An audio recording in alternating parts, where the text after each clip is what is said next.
दोस्तों इमेजिन कीजिए कि भारत अगले 20 वर्षों में दुनिया की सबसे बड़ी इलेक्ट्रिसिटी कंज्यूमर कंट्रीज में से एक बन सकता है। एआई डेटा सेंटर्स बढ़ रहे हैं, ईवीज बढ़ रहे हैं, मैन्युफैक्चरिंग बढ़ रही है और 1.4 अरब लोगों की एनर्जी रिक्वायरमेंट लगातार बढ़ रही है। लेकिन एक सवाल है, इतनी बिजली आएगी कहाँ से? सोलर और विंड ज़रूरी है, लेकिन रात में क्लाउडी मौसम में 24/7 बिजली कौन देगा? और यहीं से शुरू होती है एक ऐसी कहानी जो सिर्फ विदेश नीति की नहीं, बल्कि आने वाले दशक की सबसे बड़ी निवेश थीम भी बन सकती है। प्रधानमंत्री श्री नरेंद्र मोदी की ऑस्ट्रेलिया यात्रा के दौरान जिस मुद्दे पर सबसे ज़्यादा ध्यान है, वो है यूरेनियम सप्लाई डील।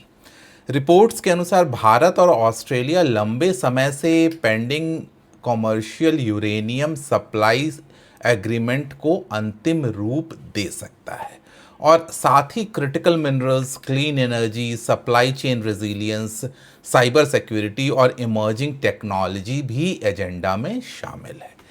लेकिन एक इन्वेस्टर के लिए असली सवाल है कि इन खबर से पैसा कहाँ बनेगा, और आज के वीडियो में हम वही समझने की कोशिश करेंगे। दोस्तों मेरा नाम है सौरभ सुमन और मैं हूं आपका पर्सनल वेल्थ गाइड और आप देख रहे हैं मेरा चैनल इन्वेस्टिंग विद सौरभ। याद दिलाना चाहूँगा, मैं एक सेबी रजिस्टर्ड इन्वेस्टमेंट एडवाइज़र नहीं हूँ, इसलिए कोई भी निवेश करने से पहले अपने वित्तीय सलाहकार की राय ज़रूर ले लें। आखिर यूरेनियम इतना इम्पॉर्टेंट क्यों है? भारत की इलेक्ट्रिसिटी डिमांड तेज़ी से बढ़ रही है। AI, data centres, semiconductor plants, electric vehicles, manufacturing corridors, और इन सब को लगातार चाहिए इलेक्ट्रिसिटी। सोलर और विंड इम्पॉर्टेंट है, लेकिन उनकी सबसे बड़ी समस्या है इंटरमिटेंसी। जब सूरज नहीं है, जब हवा नहीं चल रही है, तब क्या? और यही न्यूक्लियर पावर गेम बदलता है। एक न्यूक्लियर प्लांट लगातार 24 घंटे इलेक्ट्रिसिटी सप्लाई दे सकता है और इसीलिए पूरी दुनिया में न्यूक्लियर एनर्जी की वापसी हो रही है, चाहे वो फ्रांस हो, यूएस हो, ब्रिटेन हो, जापान हो और अब इंडिया। भारत ने न्यूक्लियर कैपेसिटी को कई गुना बढ़ाने का एम रखा है, लेकिन न्यूक्लियर प्लांट चलाने के लिए चाहिए यूरेनियम, और यहीं ऑस्ट्रेलिया इम्पॉर्टेंट बन जाता है इंडिया के लिए। ऑस्ट्रेलिया ही क्यों? बहुत कम लोग जानते हैं, ऑस्ट्रेलिया के पास दुनिया के लगभग 1/3 नॉन यूरेनियम सोर्सेज के भंडार हैं। यानी दुनिया का सबसे बड़ा यूरेनियम का खजाना ऑस्ट्रेलिया के पास है। भारत और ऑस्ट्रेलिया के बीच 2014 में सिविल न्यूक्लियर कोऑपरेशन एग्रीमेंट हुआ था। 2017 में पहली बार ऑस्ट्रेलियाई यूरेनियम की ट्रिप भारत पहुंची थी, लेकिन अब तक सप्लाई लिमिटेड रही। अब जो चर्चाएं हो रही है वो केवल कुछ जहाज यूरेनियम भेजने की नहीं है, बल्कि लंबी अवधि की एनर्जी सिक्योरिटी की बातें हो रही हैं। असली कहानी सिर्फ यूरेनियम की नहीं है, बल्कि बहुत सारे मीडिया हेडलाइंस यूरेनियम पर फोकस कर रहे हैं, लेकिन निवेशक को हेडलाइन के पीछे की कहानी देखनी पड़ेगी। इस पीएम मोदी के ट्रिप के जो एजेंडा में शामिल चीज़ें हैं, critical minerals, lithium, rare earth minerals, supply chain security, clean energy, advance manufacturing, emerging technologies और साइबर सिक्योरिटी। यानी भारत और ऑस्ट्रेलिया मिलकर फ्यूचर की इकोनॉमी के रॉ मटेरियल पर काम कर रहे हैं, और भविष्य की अर्थव्यवस्था किस पर चलेगी, यानी battery, EV, data centre, renewable energy, defence electronics, semiconductors, AI infrastructure. यानी ये सिर्फ एक एनर्जी एग्रीमेंट नहीं है, बल्कि आने वाले 20 वर्षों की औद्योगिक साझेदारी का रोड मैप हो सकता है ये ट्रिप। भारत को न्यूक्लियर पावर की ज़रूरत अचानक क्यों महसूस हो रही है? इसका जवाब है एआई। आज दुनिया में एआई डेटा सेंटर बिजली के सबसे बड़े कंज्यूमर बनते जा रहे हैं। चाहे वो गूगल हो, मेटा हो, अमेजन हो, माइक्रोसॉफ्ट हो, सभी बड़े बड़े डेटा सेंटर्स बना रहे हैं और भारत भी पीछे नहीं है। डेटा सेंटर कैपेसिटी तेज़ी से बढ़ रही है।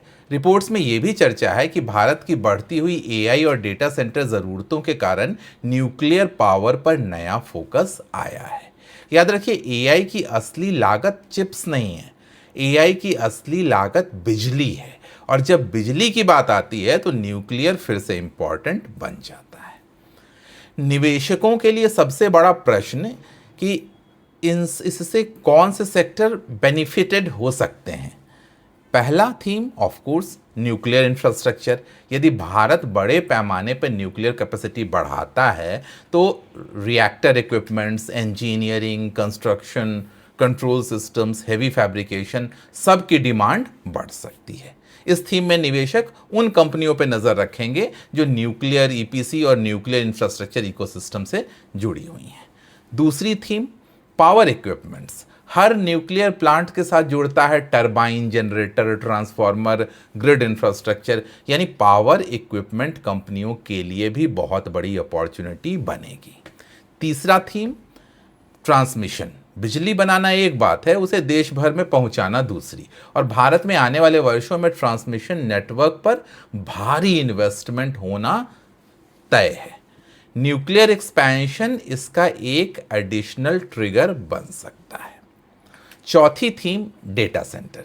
ये बात सुनकर शायद आप चौंक जाएं, लेकिन सबसे बड़ा इनडायरेक्ट बेनिफिशियरी डेटा सेंटर कंपनियों को मिल सकता है। क्यों? क्योंकि उन्हें स्टेबल पावर चाहिए, 24/7 पावर चाहिए, और न्यूक्लियर एनर्जी यही देता है। क्रिटिकल मिनरल्स, शायद इससे भी बड़ी कहानी है। मेरे हिसाब से निवेशकों के लिए यूरेनियम से भी बड़ी कहानी क्रिटिकल मिनरल्स है।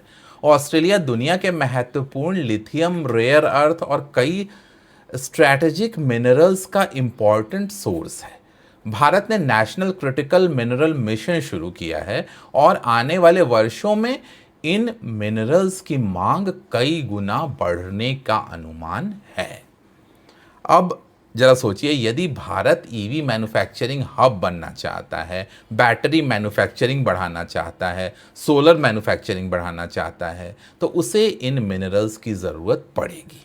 यानी ये यात्रा भारत की अगली औद्योगिक क्रांति की सप्लाई चेन से भी जुड़ी हुई है। क्या ये सिर्फ बिजनेस है? नहीं, ये जियोपॉलिटिक्स भी है। आज दुनिया एक बड़े बदलाव से गुजर रही है। देश अपनी सप्लाई चेन डाइवर्सिफाई करना चाहते हैं, क्रिटिकल मिनरल्स के लिए किसी एक देश पे अपनी डिपेंडेंसी को कम करना चाहते हैं। भारत और ऑस्ट्रेलिया दोनों इसी दिशा में काम कर रहे हैं। यानी ये समझौता केवल एनर्जी सिक्योरिटी नहीं है, बल्कि स्ट्रैटेजिक सिक्योरिटी का भी बहुत बड़ा हिस्सा है। अब ये सब सुनकर निवेशक हमारा गलती कहाँ करता है? अधिकांश निवेशक ऐसी खबर पढ़कर अगले दिन न्यूक्लियर स्टॉक्स खरीदने लगते हैं, और यही गलती हो जाती है, क्योंकि बाजार अक्सर खबर आने से पहले ही कीमतों में उन्हें शामिल कर चुका होता है।